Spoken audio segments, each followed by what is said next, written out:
I was in Tokyo, Okay. 2002. So Japan and Korea for a while were much further ahead than everybody else in mobile. That's Amy Webb, describing one of the first revelations that put her on a career path to being a futurist, an entrepreneur, and a popular author. I had a phone in the early 2000s that was connected to the internet. It had a camera. At the same time that Americans were basically using the old Nokia 50, I think it was a 5190, right? Just very analog. You could play Snake. That was the most thrilling thing you could do with it. Yep. But my phone was really advanced. And all I could see was a future where everybody was going to have phones that had cameras that were connected to an internet where you could take pictures and you could share pictures. And therefore, given what I knew about technology and components and costs and everything else, like, it just seemed very obvious that the future of the internet was more distributed. The future of content was less one-to-many and more sort of many-to-many. Being early to insights like this has established Amy Webb as a memorable public thinker. As an advisor, her roster of clients includes global companies and governments. Amy's also a highly sought-after speaker. People literally camp out to hear her annual talk at South by Southwest. It's kind of like the tech entrepreneur's version of the Taylor Swift Eras Tour. In this episode, you'll get a front row seat where you'll hear her latest insights about what the future may hold and how to prepare for it. This is Masters of Scale. I'm your host, Jeff Berman. Our guest today has a job title that's not something you'd encounter at a typical career day at a school. She's a futurist. As the founder and CEO of the Future Today Institute, Amy is a global leader in strategic foresight. She teaches her craft at NYU's business school and is the author of several influential books and papers. Her latest work is all about the convergence of innovation that's leading to what she calls a technology super cycle. We'll dig into that in a bit, but first I wanted to learn more about where Amy's obsession with predicting the future began. Amy, welcome to Masters of Scale. Thank you. I'm super curious about so much of what you do, but I want to start by asking how one becomes a futurist. So there are many paths. You can go to school. They'll teach you to see the future? There are courses. I actually teach one at Stern, NYU Stern, the MBA program. So it is, it's an academic discipline. So you can study it. But a lot of people wind up in professions from different backgrounds. So I actually did not study foresight in university. What did you study? Game theory and economics. Actually, my dream job, which probably only you and nobody else listening to this podcast will appreciate, was Solicitor General. Oh my God. So, right? So of the United States of America. That was was insane as this sounds, like, that was my dream job when I was in 5th grade. You know, I was like, well, why would I want to be president? The president just manages things for a handful of years. I want to I want to be the person that makes the laws that are here forever.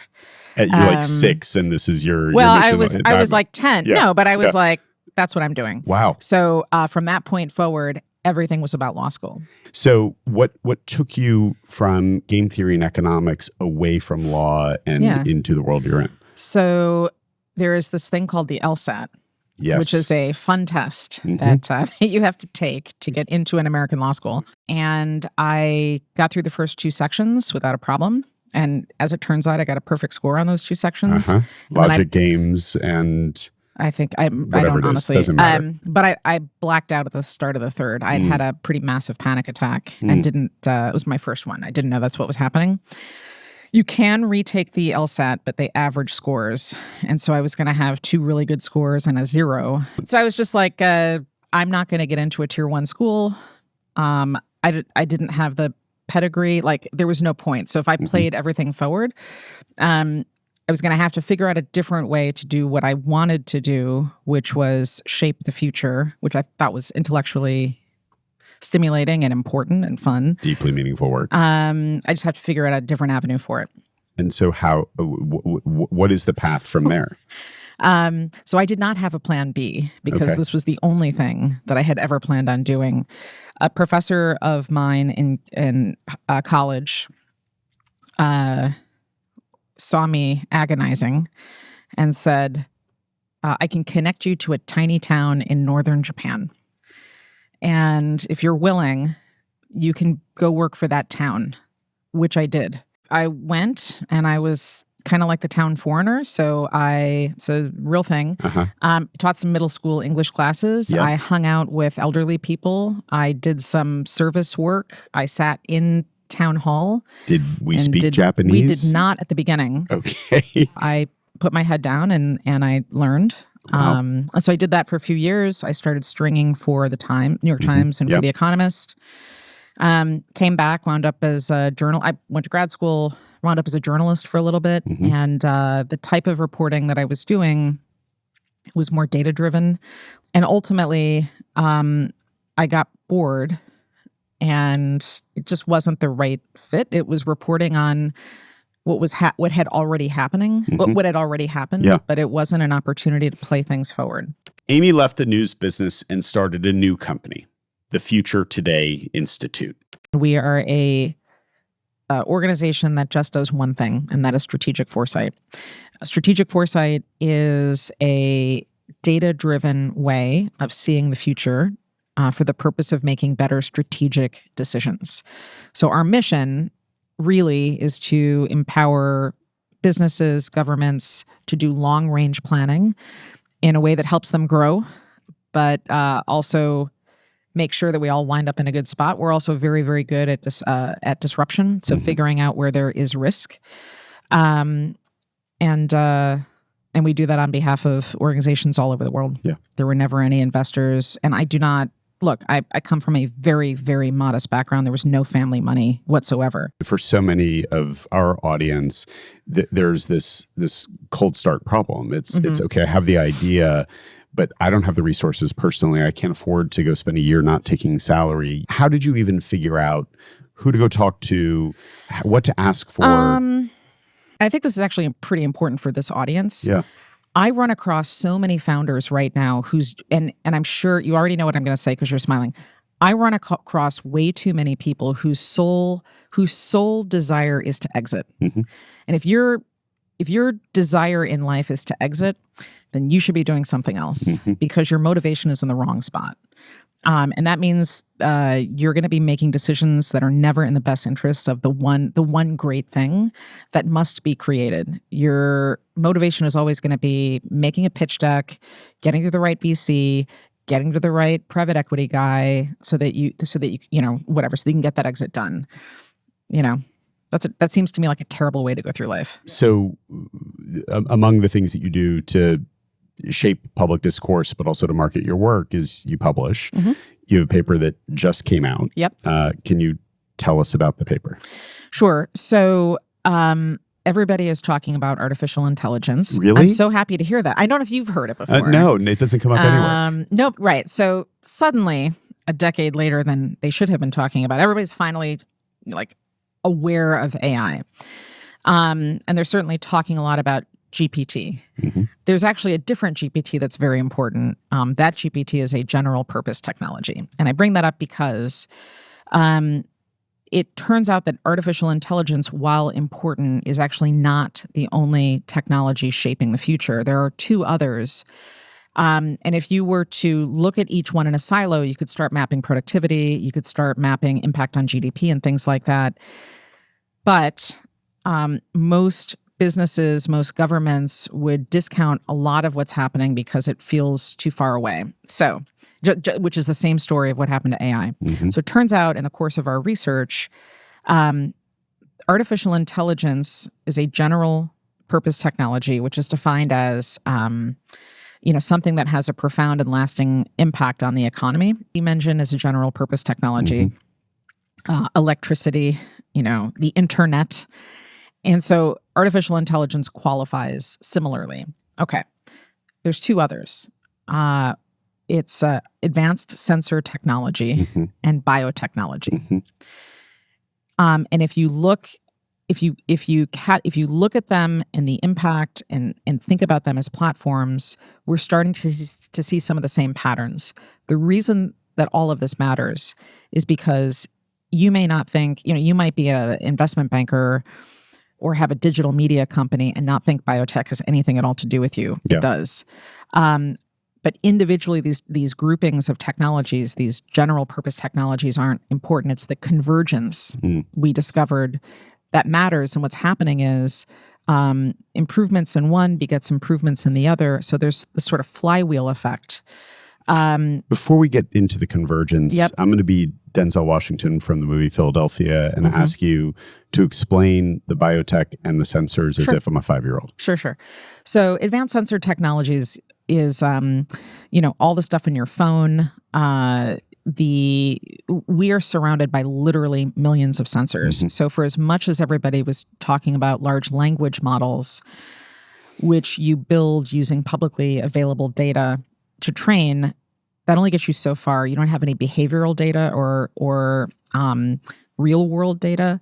So for that, you need sensor data. And for a variety of reasons, there are more sensors now than there ever have been before. You can pull data from that, which leads us to a large action model, which predicts what we might do or next, how we might behave next, and just creates a much richer tapestry. And that sensor data is not publicly available. It is hived off. It's very much, no. Some of it. But some of it is, but it's mostly within the domain of the OEMs and the technology companies. Right. So there's that. Within biotech, it's synthetic biology and generative biology that matters. So just as with ChatGPT, you can type in a prompt and get out whatever, a LinkedIn post that's been optimized for you, whatever you need. There's a biological equivalent. So you can type in a molecular structure you might want or a function you might want and get the formula on the other end. Why does all of this matter? Because it gives us optionality for materials. And that matters to everybody. So it's not just health. So I'll give you an example. Yeah. So nitrile. Nitrile is an alternative to latex. Gloves, nitrile gloves are sort of everywhere, but they're always in demand. And that's because post-COVID, restaurants are using them. Everybody needs these gloves now. So the problem is all of the materials come from one spot. You've got supply chain issues. You've got shipping problems, all these different issues, which means there's a shortage, not just because there's not enough supply, but because the means of production are all screwed up. Okay. So what if there was a way to formulate those gloves and print out that material in a much easier way without having to extract it? So that's what can be done now. And I know that doesn't seem all that thrilling, but you can do something similar with meat that we consume. So rather than having to, have a giant chicken warehouse, it's unclean. You have to use a lot of hormones and things to keep those chickens alive. Antibiotics. Right.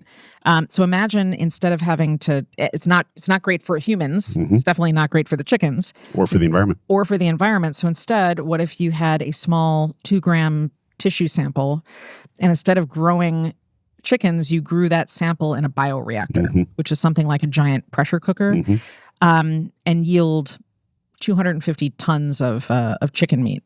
And as population explodes around the world and more and more areas become inhabitable and are not arable, this is sources of protein are going to be more and more critical. So, and that's actually already been done in Singapore. And if you'll let me continue for just a moment. The reason this matters is because there's a couple of reasons why this matters. So this meat has already gone on sale. It's a chicken cutlet. It's $17. So you might be able to get a frozen chicken cutlet for $1. Yep. So the margins are a little off, right? However, Singapore is a tiny nation state that is densely populated. It's not like they have space for chicken farms. So they're growing chicken inside of an office building. Singapore could become a net exporter of chicken to Malaysia, to other places around Southeast Asia. So that is really interesting because it means that the local economy there changes. It changes the geoeconomic dynamics. All these countries now don't have to rely on China, for example, or some other place for their chicken. Right? It shortens the cold chain. So just imagine that tiny example on a planetary scale. So the reason that all of these things are connected is because up until this year, this year, some of these new tools became available. DeepMind just released a new equivalent of like a large language model, but for biology. And with the advanced sensors that are coming to market, you now have, you have options now in creating the technology to support the creation of synthetically produced or cultured meats, for example, or new materials. We may not have to have plastic going forward. We could have something different. So we have been set on this other course. And as advancements happen in one area, they beget advancements in the other. So they really are connected.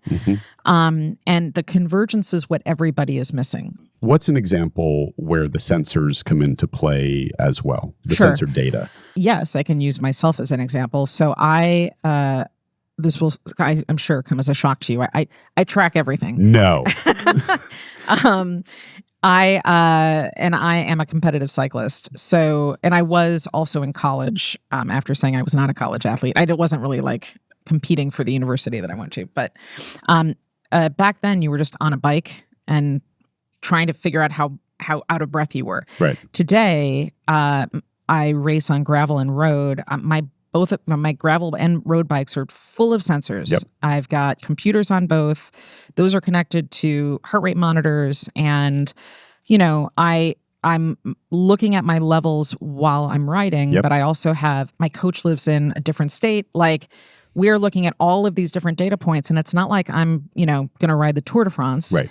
I'm just like a lady who likes to ride her bike, but I have access to all of that. Now, interestingly, I don't know if this is actually going to happen, but the enhanced games have been proposed. Have you heard about this at all? No. So this is meant to be an alternative to the Olympics and to accusations of professional athletes doping. There's a group of people that were like, look, we can track data on everything now. Everybody is starting to experiment with different types of dosing, different types of nutraceuticals or pharmaceuticals, whatever. Why don't we just allow people to push themselves to the absolute extreme limits and see what happens? So there is a game, like games, the enhanced games coming out where you are actually encouraged to do all of this. So it's a...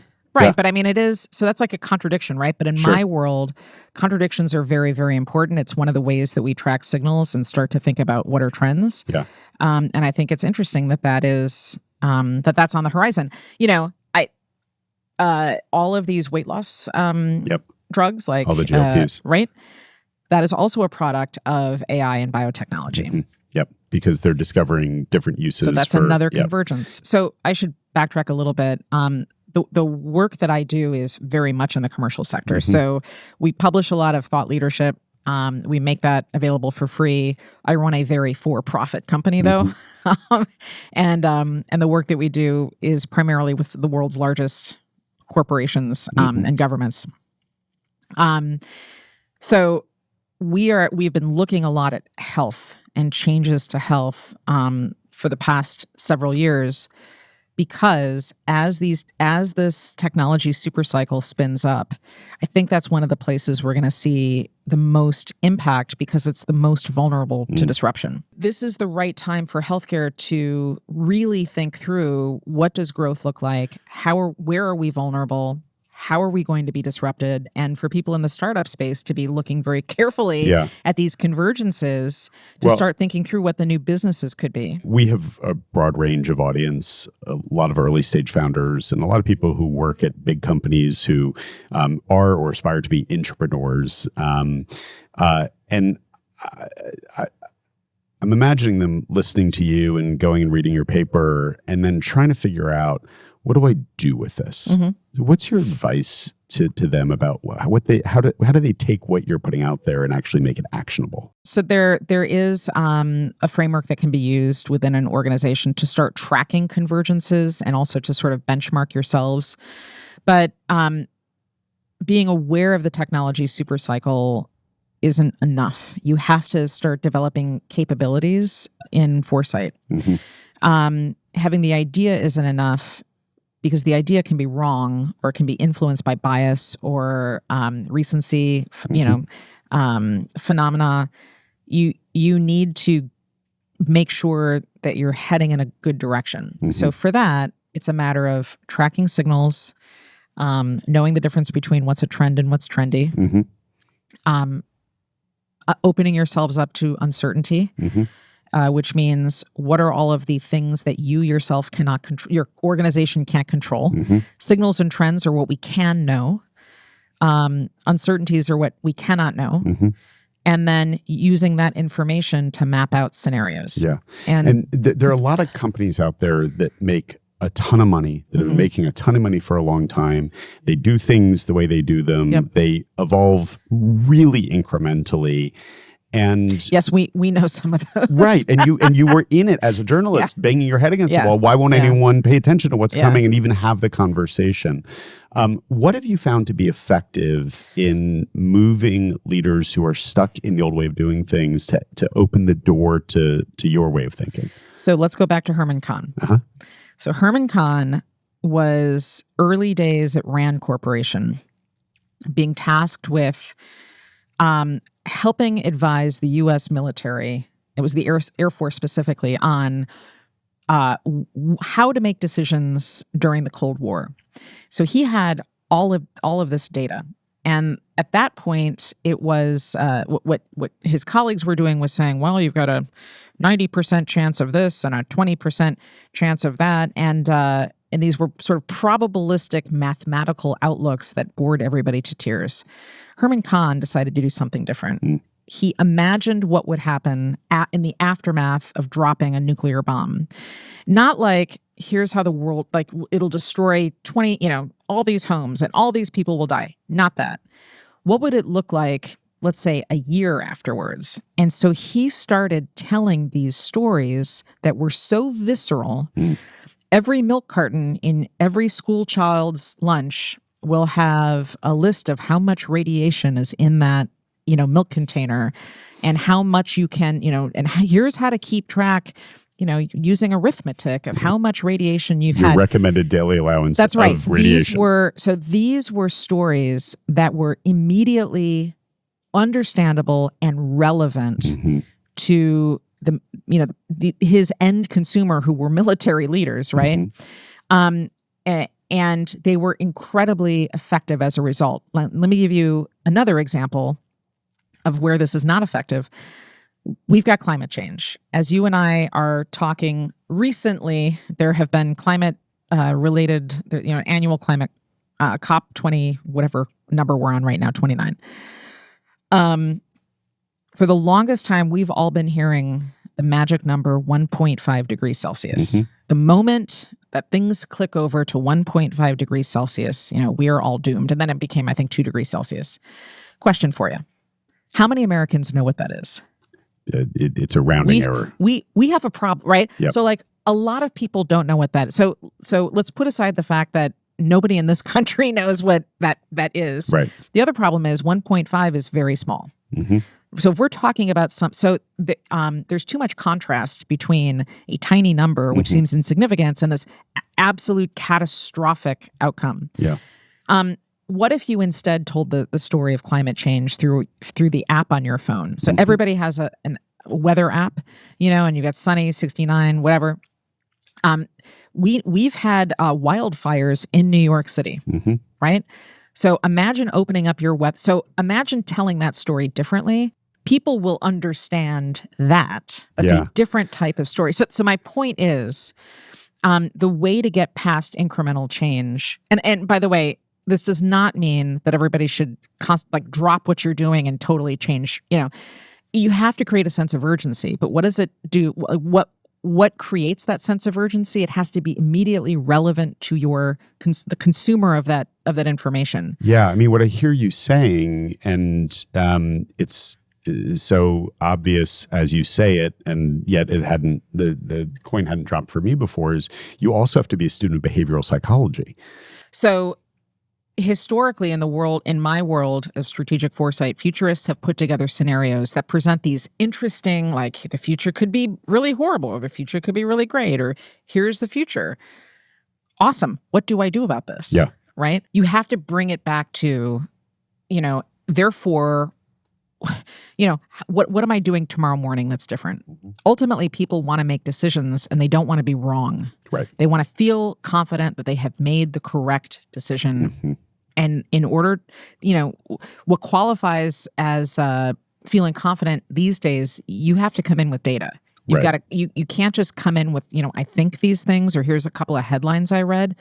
That does not pass muster with any of our clients. And I would assume that anybody who's listening, anybody you're going to ask for something, is going to require it, no matter how much they trust you. Yeah. So it's a matter of having data-backed examples or scenarios or strategies or whatever it is, and then believing in that so passionately that you are selling without actually having to sell. Yeah. Does that make sense? Makes perfect sense. It's a terrific insight and it's actionable for people, which we love. Third thread. I got my start in the private sector at MySpace. Suffice to say, super optimistic at the time about the power of social media, the democratization, access. Everyone's got a platform, everyone's got a voice. Net hasn't been great for the world. There's so many reasons to be optimistic about not just AI, but the convergence that you're talking about.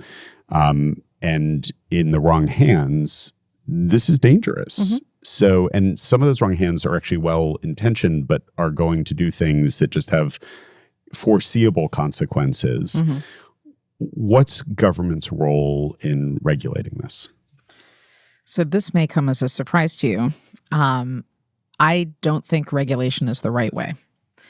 And this is a tough pill to swallow. So let me try to explain what I mean by this. If you use the heavy hand of regulation, and we've already seen this in Europe, you don't get compliance, you get lawsuits. Mm-hmm. And part of the problem with regulation is that it's inherently a reaction to something that's already happened. From my point of view. Historically, yes, that's largely what it is. Fair. So the problem is, especially with trying to regulate using traditional mechanisms for regulation, traditional mechanisms that we have for regulation, the problem is that we don't entirely know how things are going to evolve. So I'm very good at this, right? My team and I've got a team of 20 people. This is all we do. We are the best at it. But even we cannot tell you exactly what the world looks like 10 years from now. Yeah. In order for regulations to work, you have to have enforcement mechanisms, you have to have continual monitoring, and you have to get it right, or you're creating regulation language that's so broad that it's hard to implement or it can be contested, right? I mean, absolutely. You tell me, you validate if am I off on this? No, you're 100% right. Okay. Yeah.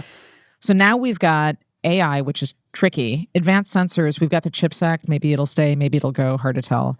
Bipartisan. Right? Bipartisan. We'll see.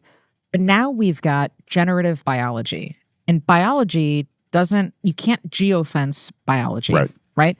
Biology tends to continue on regardless of what you're going to want to do. You also have different frameworks, different countries, different levels of what's okay, not okay, and strong economic incentives to play things forward. So isn't now a good time to entertain, to challenge our cherished beliefs and come up with alternatives to regulation that still compel companies to make the best choices on behalf of everybody? I think the answer is... I love this. I'm not saying to get rid of the existing laws that govern... So in the United... This is also super tricky and it would take us 37 hours to go through all of it, but in the United States, we govern product versus process. In other countries, the governance is around the process for biology versus the product. We still need to maintain more harmonized regulations. So there needs to be more of alignment, I think, on that. I've written, I'm not intentionally plugging my books, but for anybody who's actually interested in this, I've written a bunch of books. I wrote a book called The Big Nine about the future of AI in 2017. I guess I started working on that in 2016. I think it came out in 2017. There is a framework that I proposed, and it really had to do with who owns what data. And the idea was to put those data in a kind of trust that was, with a different types of and financially incenting. Basically, everybody who agrees to participate in the trust, they all benefit. And if you don't agree to participate in the trust, then you are economically shut out. So it was a kind of sanction adjacent. Right. And part of the beauty of this is it democratizes the power so that it's not just a handful of companies with enough data. That's right. Yeah. One of the cool things that you can do as a startup founder or an entrepreneur, or if you're interested in government, a government person, a lot of times we don't have to reinvent the wheel, but we do have to look outside our existing bubbles to see what's worked in other places. And are there frameworks that already exist?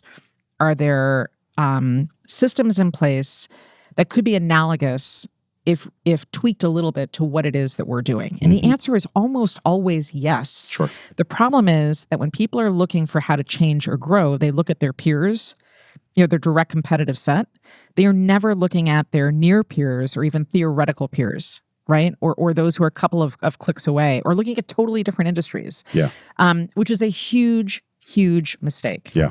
That is one huge takeaway that everybody could get to action with. Yeah. And it's actually something that we encourage everybody that we work with to do anyways. Last question, and I'm asking you this as a human as much as a futurist. What are you most excited about for the year ahead? I'll give you two answers. One is a personal answer, because why not?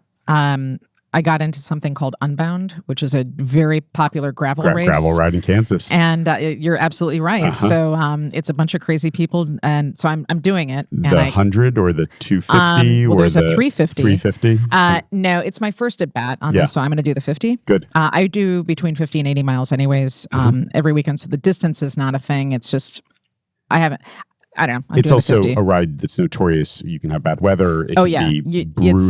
It's brutal. There's no support either. But I will do the 100 if I get into the lottery again the following year. This is my test ride. I love this. So very, very excited about that. I would say the other thing I'm excited about is we don't know what the future is yet. I mean, I know it sounds kind of strange, but it's been a tough year. It's been a tough quarter, I think, for a lot of people. For many, many different reasons.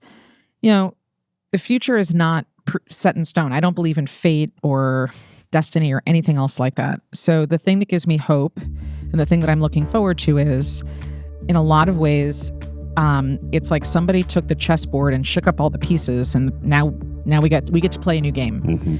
And we'll see what happens. If you make good strategic moves and you are thinking ahead, you're going to be, next year at this point, looking back, feeling pretty great. So that is what makes me excited. Can't think of a better place to wrap. Thanks for being on Masters of Scale. Thank you. Amy Webb's data-driven approach to making sense of our fast-changing world is both grounding and exhilarating. Her work provides an essential reminder that all of us inside businesses need to plan strategically for the future and be nimble enough to change when circumstances shift beneath our feet and our plans have to adjust accordingly. I'm Jeff Berman. Thank you for listening.